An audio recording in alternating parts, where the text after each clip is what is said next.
Hello, everyone, and welcome back to the Notes and Quotes podcast. It's such a joy to have you here. Thank you so much for joining. Welcome to the community. We are a really great community of young adults just talking about all things relating to young adult lives. So, if you want to do me a favor, you can fill out our listener survey. If you hate or love or just don't really feel anything about this episode, I want to know so that I can make this the best possible podcast for you guys. Now, without further ado, let's jump right into today's conversation because I'm actually really excited about today's conversation. And I know I say that a lot about a lot of episodes, but today is a little bit different. And no, we don't have a guest, but what we do have is that I didn't write this episode, guys. This episode was beautifully written and put together by my wonderful production intern, Ellen Johnson. Shout out to Ellen. She did such a great job, so we have to shout her out. And you guys will hear from her in a little bit, so stick around for that. Okay, so what is today's topic? So today when this episode comes out is July 15th, which is Youth Skills Day, and Ellen and I were thinking that we need to do something for young people. So we thought, let's talk about the graduate experience, what it's like for graduates when they come out of school. Oh, now this is a really rich and full topic because I know a lot of people can relate to this. Both Ellen and I can relate to this. It's something that we're both experiencing right now, and we had a ton of ideas. So, what we're going to talk about today is the overall graduate experience, the stress and panic that you feel when you've graduated, and it's like, what now? Then all the exhaustion that comes with it, the graduate blues, as they call it. We'll explain what that is. And then also, of course, what can be done as a graduate? What should you be doing? How can you get through all of these things that I just talked about just now? We're going to dig into it, so stick around. I've had my own journey with anxiety and other mental health struggles, and one of the things that did help was therapy. Even though I didn't go consistently, those few sessions definitely made a big difference. To be honest, the first time that I went, I had no idea what to expect. I was definitely nervous sitting across from a total stranger who I was supposed to open up to about a bunch of personal stuff. There were a lot of awkward silences, and I left feeling like maybe therapy just wasn't for me. What I didn't know then was finding the right therapist can take time, and on top of that, it can even be really hard to get an appointment in the first place. That's why I'm genuinely excited that BetterHelp is the paid partner of this episode. BetterHelp makes starting therapy easier.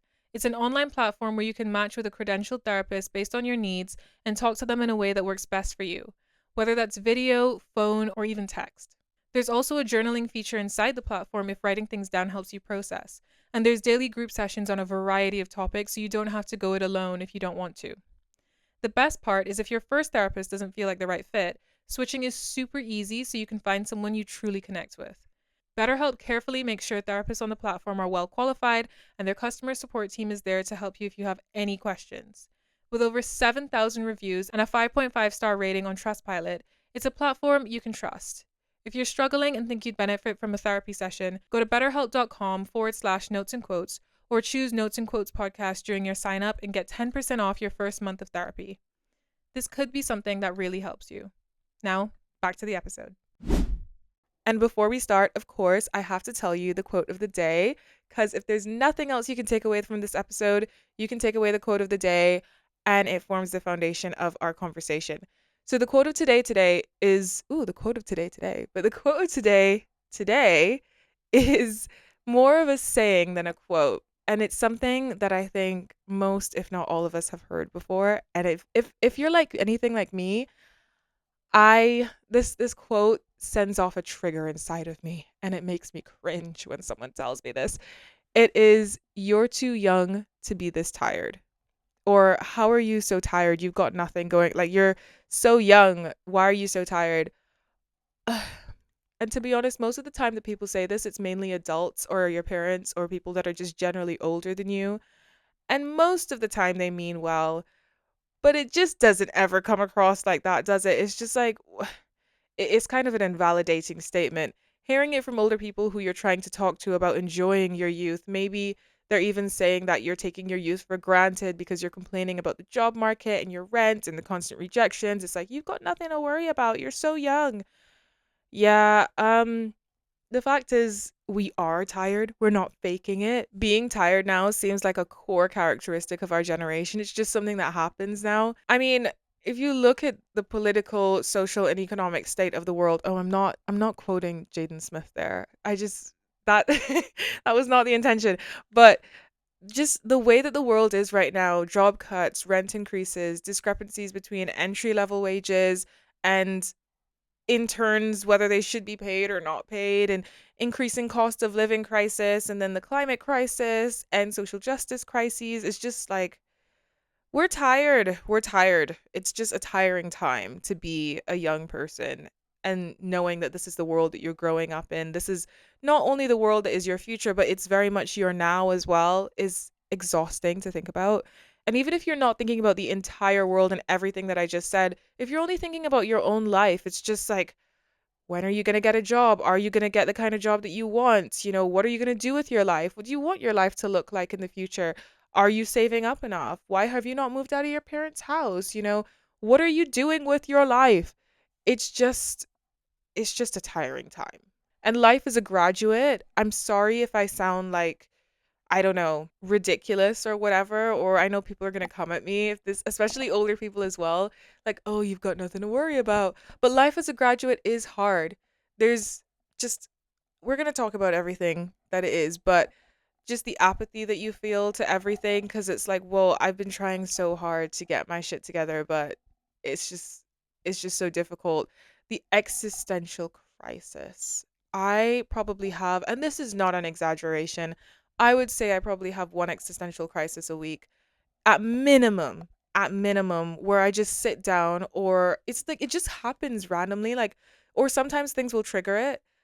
If it's somebody asking me like, "Oh, what's your plan for the future?" Or if I'm just kind of at work and I'm realizing like, "Okay, what am I doing with my life? Like where am I going? What's happening? Am I making the right choices?" And it just starts on a spiral. And then the burnout that you receive even when you're in school, the burnout that you feel from that, but as a graduate, the burnout from job applications, from all the existential crises you might be feeling, the burnout of rejection, and just the stress of trying to figure out your life can be a lot. And then there's also rage, panic, frustration, all these emotions you tend to start to feel. And then there's like decision paralysis that you also start to feel, because it's like, well, there's so many choices for young people nowadays. I mean, I think honestly we're the generation of choice. We really are, in every aspect of our lives. If you look at dating, let's go to dating for a minute.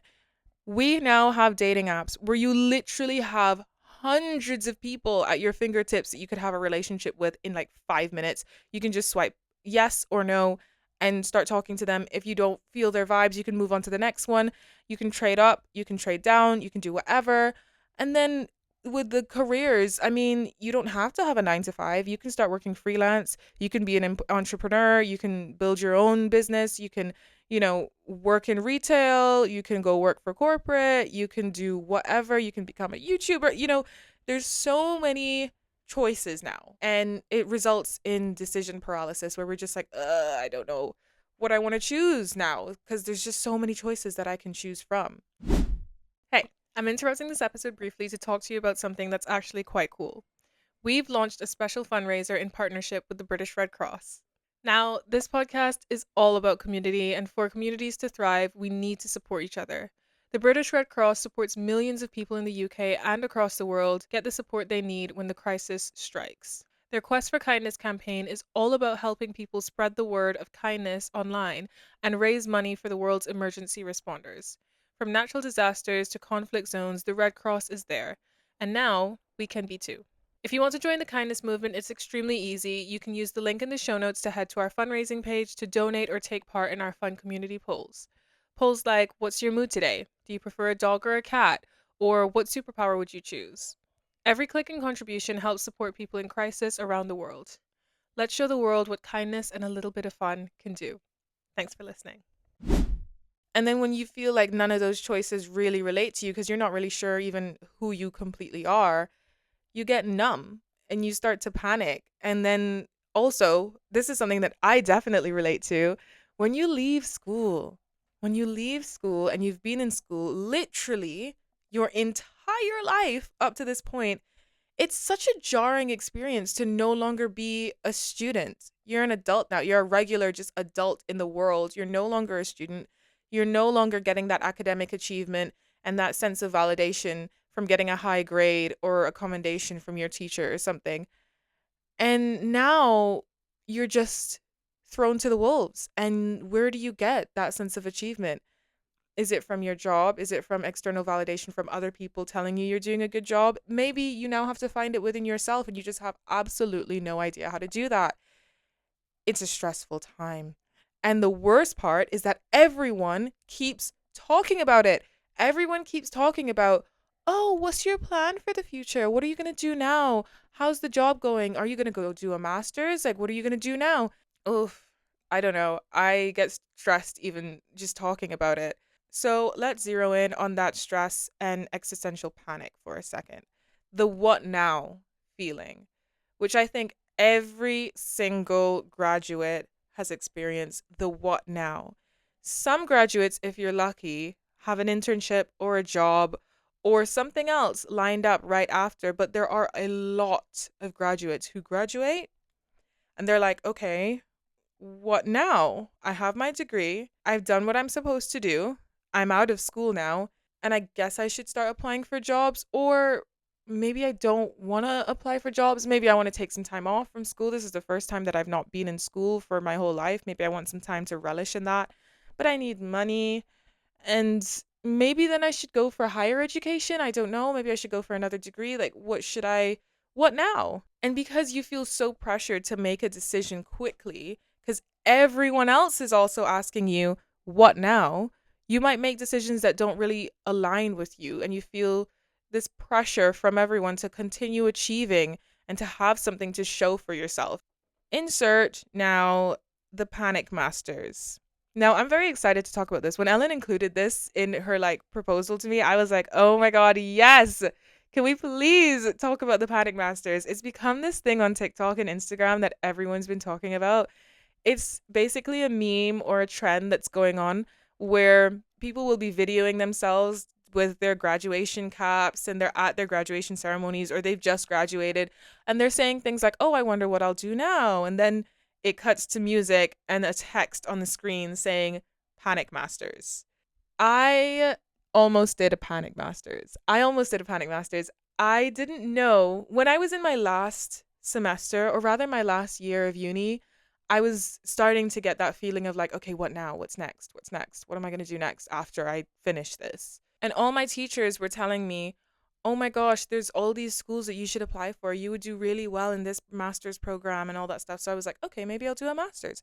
But then when I sat down and I thought to myself, I was like, wait, am I going to do a master's because I really want to do a master's, or am I going to do a master's because everyone else is telling me I should do a master's? I didn't know what I wanted to do. So in some ways, I still don't know what I want to do, but I have figured it out so much more because I have chosen to do what felt right at the time. Even though I wasn't completely sure, but I knew masters, I would only be doing it because other people are telling me to do it, not because I have made up the idea in my head alone that I want to do a master's for whatever reason.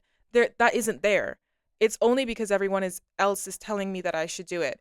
And also, I think that a large number of young people who are jumping straight from undergrad straight into a master's, like no break in between and just straight into a master's, a lot of it is a panic master's. And I'm not saying this is for everyone. Some people actually do have a plan and they want to progress their educational careers and like, move forward with getting higher education, and that's wonderful. I really commend that because it's not an easy thing, and it's wonderful that they know that they want to do that. But a lot of people use an immediate master's after undergrad to just kind of hide from reality. It's like you are hiding in academia because it's what you've, and I don't blame them. I don't blame them because it's what you've known for your entire life. Like I said, you've been in school literally your entire life. Your entire life, bar maybe when you were born and you weren't in school for a couple years, maybe. I don't know how long before babies go into school. But that period of time was the only time, unless you took like a gap year or something, that you weren't in school. And so it's so incredibly jarring to now not be a student, So the only thing, because humans crave comfort in what they know, and a lot of humans are afraid of change, they'll jump into a panic masters because it's what they know and it seems like the right thing to do because everybody's like, oh, get educated, do a master's, because that's what the older generation's playbook was. Get as much education as you can and then get a good job. And so that's what we're listening to because that's what we're being told. And it's also comfortable because it's what we know. I don't blame them, but I think it's a lot more courageous to sit down with yourself and ask yourself, is this what I really want? And if that's too hard of a question, ask, is this decision that I'm choosing, am I choosing it because other people are telling me to? Or am I choosing it because it's something that excites me and I'm actually interested in? Or am I just doing it because I feel like I should? And for me, if I feel like I'm doing something just because I feel like I should, I don't do it. Unless it's, something mundane like brushing your teeth or having a shower or going to work. It's, yeah, beyond that. If it's a decision that I can choose not to do and it's something that I don't want to do, I'm not going to do it. And the other reason that I don't blame people is because the job hunt is brutal. Listen, I know that most of the time when people talk about things online, it's usually like overblown and it's dramatic and it's not really reality and people are, exaggerating and stuff. And I would love to sit here and tell you, graduates or anybody who's listening, that it isn't so bad as people are saying online when you're doing the job hunt. It depends, I guess, maybe on the career that you're going for, but overall, it is as bad as people are telling you online. I'm sorry, it is. The job hunt nowadays is absolutely ridiculous. I have seen some people saying that they have applied for hundreds of jobs and heard back from maybe a handful of them. And it's like most of them are rejections, if not all of them. It's just so, and most of them you don't hear from. Like you just get ghosted, you don't hear anything back, and you have no idea. I personally have applied. I don't know. I've lost count. I genuinely don't know how many jobs I've applied for since moving to the UK. And this is not just a UK based thing. I think it really is a global thing because this was the same case in Barbados. It's really tough finding a job. When I first moved to the UK, I spent 3 months applying for jobs before I finally got a part-time job. And it was in an organization that I actually wanted to work for. So that's great. But it took me 3 months. It took me 3 months of applying every day, multiple times a day. I think on average, I probably sent in at least 3 applications a day. And I got real good at it. I had like, it was almost like, those factory lines where everything's in a system and it moves really fast because it's just systemic. Like, boom, boom, boom, it's done. Let's move on to the next thing. That's what it felt like for me with applying for jobs. I had like a system. Tailor the CV to this job, change this, change that, change this, change that, move on. Here's my cover letter template, change this, change that to apply for the job so that it relates to what they want. Send it off, send a nice email, boom, on to the next one. I don't know how many jobs I applied for, and I got, I would say, maybe about 10 rejections, and I applied for way more than 10 jobs. So the job hunt is not for the weak.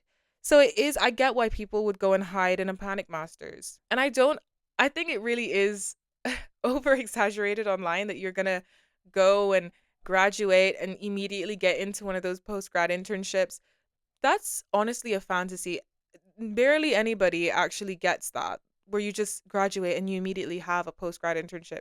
If you do have that, that's amazing and it's wonderful, and you should really be proud of yourself because a lot of people would want to be in your position. According to the Financial Times, in 2023 to 2024, the average UK employer received 140 applications per graduate vacancy, which is a 59% increase over the previous year, according to the Institute of Student Employers. You guys, I'm not exaggerating when I say the job hunt is brutal.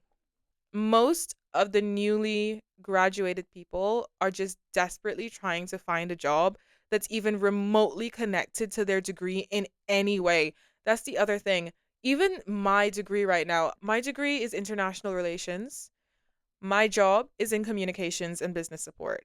I mean, there's transferable things there. There's a lot of things that align, but most of the time, the job that you get does not really directly align with your degree. And that's something that you'll just have to accept when you're a graduate. Broaden your mind in what you want to achieve and what you think you should apply for. Keep it flexible, keep it broad, but also don't just resign yourself to something that you know you'll hate, because that's not good either. Another reason that the job hunt is brutal is because people are catching on fast to tools that can help them apply for more jobs, because it's like, obviously if you cast your net wider, you're more likely to catch a fish, right? So people are using AI to help apply for jobs as well, which I don't actually fault people for doing that. Once you do it in the right way and you're like vetting everything that's written, if you're just using it as kind of an assistant to help you with the job applications to shorten the process, then fine, but don't let it write your entire application, guys. Don't do that.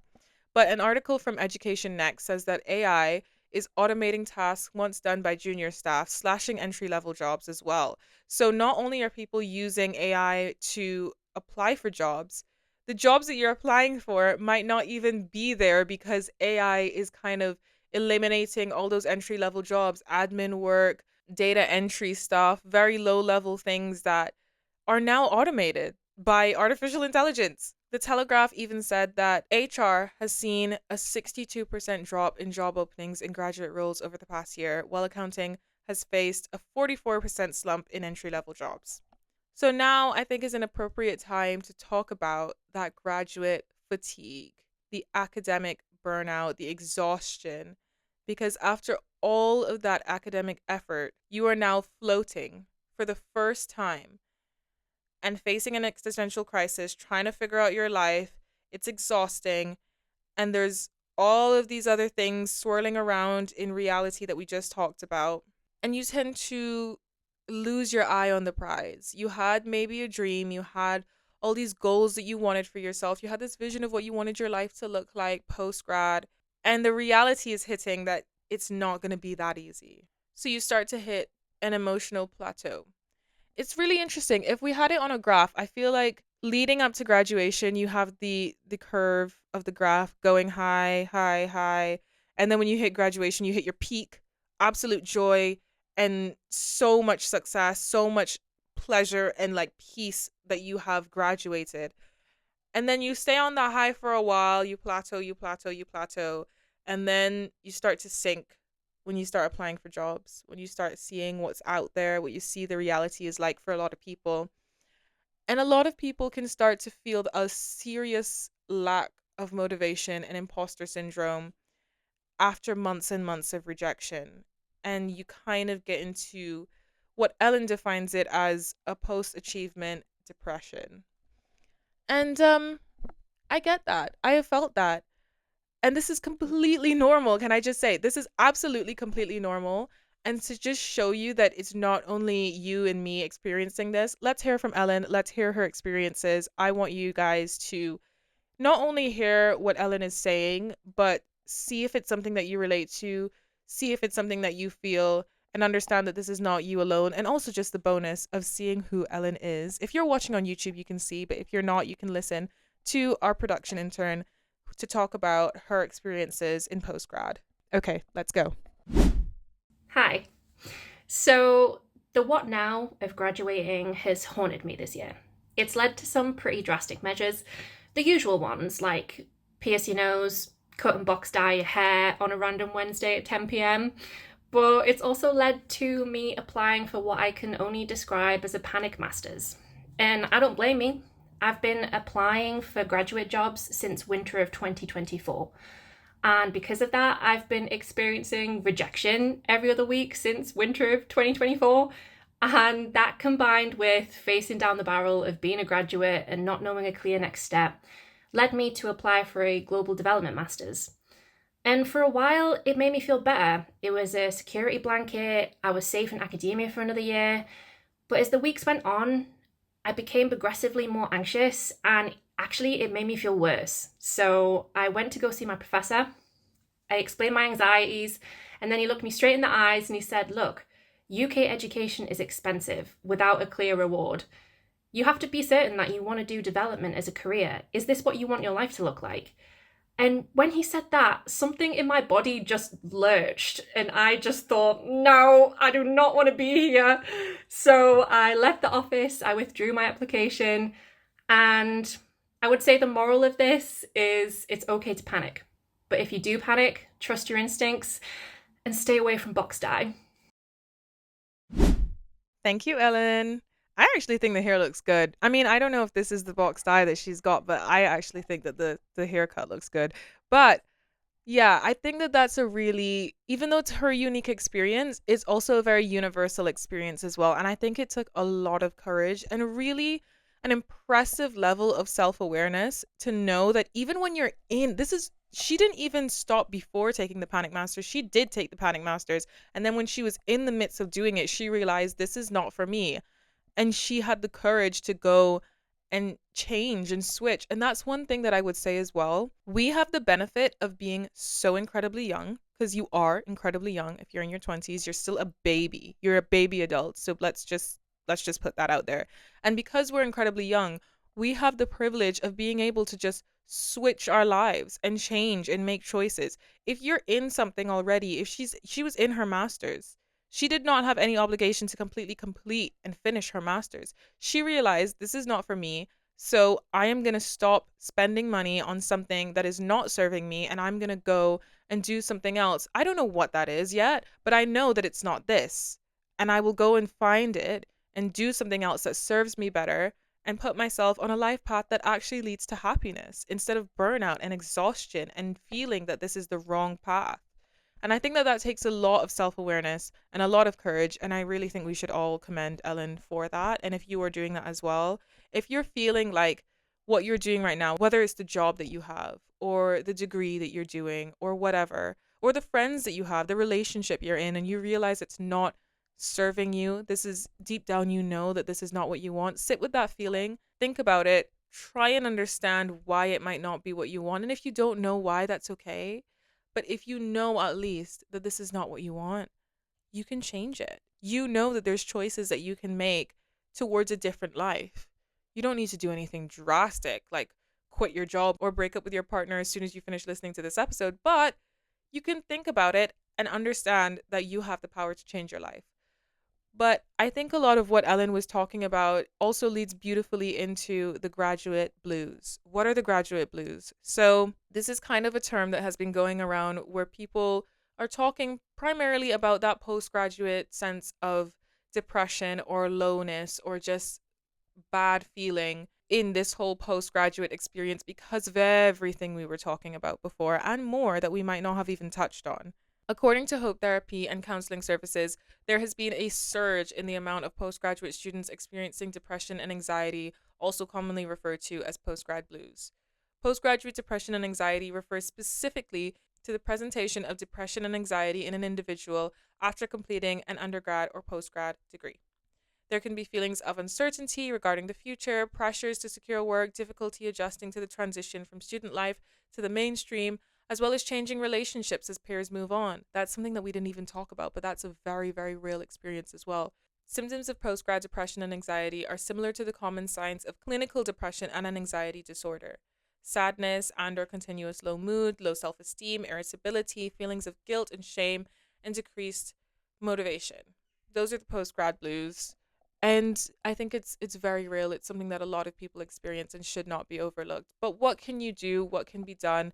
What can help us get through the post grad blues and this just overall kind of stressful and exhausting post grad experience? Which, by the way, I know it sounds all negative, but also can we just stop and take a moment and appreciate the fact that it is an incredible, incredible thing to be a graduate. You have done something that is so many people across the globe would have loved to do and have not done. It's not an easy thing to be a graduate, to have worked your ass off to get to where you are today and have that degree that you have. It doesn't matter if it's not a first class honors, it doesn't matter if it's not the degree that you initially wanted to get. The fact that you have worked and there's something to show for that, you completed it, is no easy feat. And I know that you, having done the degree, if you are a graduate, know that it's no easy feat and you should be proud of yourself for that. But it doesn't eliminate the fact that this is a large experience that a lot of graduates face, these postgrad blues and everything we talked about. So let's talk about what can be done. And I must preface and say that we are not professionals If you need mental health care or professional advice, please, please, please go to just that, a professional, because that's not us. We are just people who have done some research and have lived experience in this whole thing and want to talk about it a little bit. But we don't know actually anything about professional psychological advice. So take it with a grain of salt. But first off, what I would say, and what I think we have stressed through this entire episode, is that one, you are not alone. And this is not your fault for feeling this way. It's just the nature of the world right now. And it's the nature of the world that it is kind of a tough experience for a lot of graduate students. And there's a huge, huge, huge gap between the graduates and people who are in stable, high income jobs. There's a massive gap, and bridging that gap is a really big feat. There's another article from Education Next who says policymakers must act to bridge this gap. Solutions could include tax incentives for companies hiring young workers, funding for retraining programs, or partnerships with industries to create roles that align with modern economic needs. Without action, the risk of a lost generation looms large. And I think if you are somebody who has the power to actually suggest these things in the organization that you work with, if you're a policymaker, if you're somebody who is an adult who has some influence on what the job market looks like or what the employment situation looks like where you work, I would definitely suggest making or suggesting these changes to whoever it is that can make these changes, because that whole lost generation thing is becoming more and more of a reality every single day. And it really is okay if you're a graduate to acknowledge that you cannot perform at the same rate of output and achievement that academic institutions demanded of us. So when you were in school, you had an immense pressure to get your assignments finished on time, to be prepared for all of your exams that were literally like four or five or like three of them in the same week. That's an intense pressure, and that's not how the real world works. I was thinking to myself the other day, that, you know what? People always used to say the opposite, but I think that school is way harder than the actual real world and just the job lifestyle. I think it's so much harder. Yes, you get larger breaks, like you get summer break and sometimes you even get Easter and Christmas break, but the level of, I don't know, dedication and pressure that you feel in school is nowhere, there's nothing matched. I have not felt that level of pressure or stress since graduating and being in the working world. I actually feel so much calmer. And yeah, some people have very stressful jobs and might disagree with me. I mean, my job is stressful from time to time, but most of the time it is nowhere near the level of stress that I felt in academia.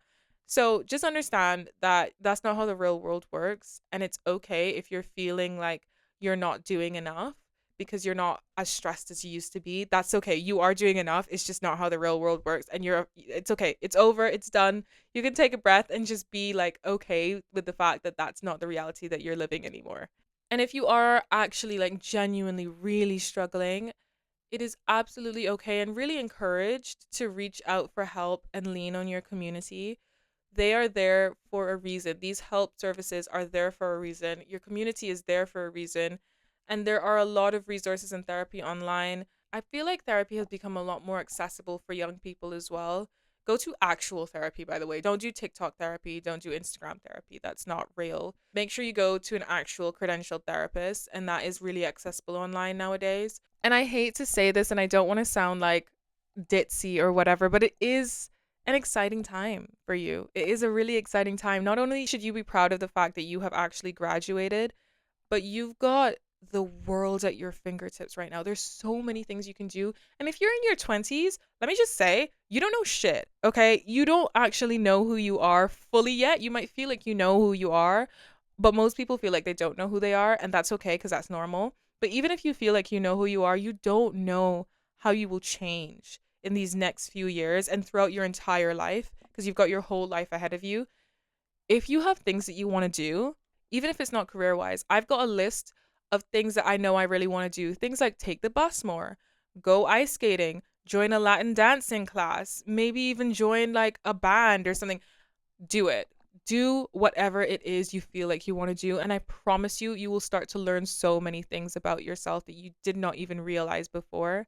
Get some friends together, start a project, start a group, launch that thing that you always wanted to launch, buy an instrument and learn to play it, start making content if that's your thing. And also, if there's a career that you want to do and no one is advertising for it, do it yourself. Start yourself, and you're not going to make money immediately, but you will learn some skills and you'll make some connections along the way. And it's something that you will learn a lot more about yourself from doing. And on the more practical and career side, if you really are struggling with getting a job, think about more unorthodox ways of trying to get a job besides just applying to jobs online or just sending in applications through LinkedIn. If you see there's an organization that you want to work for, find a contact person for that organization, whether it's a manager or just anybody that works there, and ask to have a meeting with them. If somebody is in a career that you already want to be in and they're doing it, ask to have a little meeting with them, a short little discussion with them, offer to buy them a coffee if they're in your vicinity, and just find out more about what they do, how they got into their career, what tips they might have, how they can advise you, whether they want to be your mentor as well. I feel like every single guest we've had on this podcast has mentioned the power of having a mentor. And I think that's really overlooked, and we should really leverage that. You don't know how valuable that is. Skip the cover letter frustrations. If you're doing it too much and it's not yielding anything, try other methods. Be flexible, be malleable, do something different and see how that goes for you. And as we start to come to the end of this episode, there's this beautiful quote that Ellen included that I feel like should be the second quote of the day. It's from Ursula K. Le Guin, the author of The Left Hand of Darkness, and she says, "The only thing that makes life possible is permanent, intolerable uncertainty, not knowing what comes next." Now that's beautiful, and it fully encapsulates the experience of what we're talking about right now. You have absolutely no idea what's next. So relish in that. That is life. That is what life is going to be like for the next rest of your life.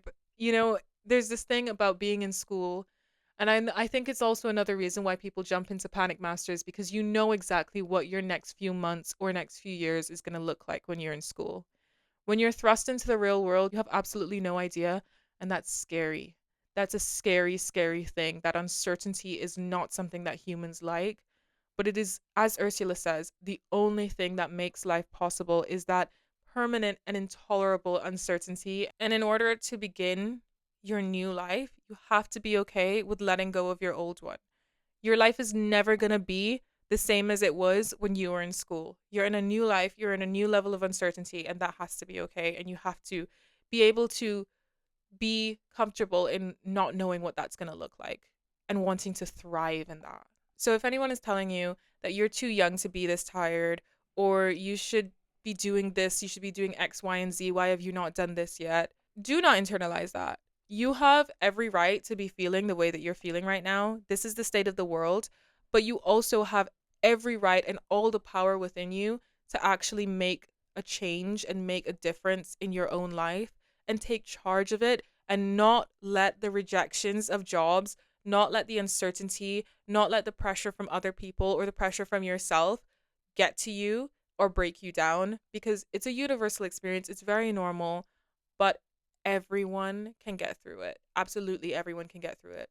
And with that, that's all I have for you guys today. Thank you so much for listening. I really invite you guys to also share your own graduate experiences on our socials. If you want to, we are on Instagram, LinkedIn, TikTok, and YouTube. You can DM us, you can say it in the comments, you can send us a text as well if you're listening. And also thank you, Ellen, for not only putting this episode together, but also contributing to this episode with her own personal reflections. She's a brilliant production intern. We love her. Everyone go comment on our pages, say thank you, Ellen. Okay, that's it. And I will see you again next Tuesday, guys, for another topic, another conversation, another notes and quotes episode, another set of quotes. Okay, that's it. That's all I have. And I wish you a great day, night, afternoon, morning, whatever it is. Good day at work if you're working and you're listening. Good walk, good cleaning, whatever you're doing. That's it. That's all I'm going to say. I'm going to shut up now. Okay, bye.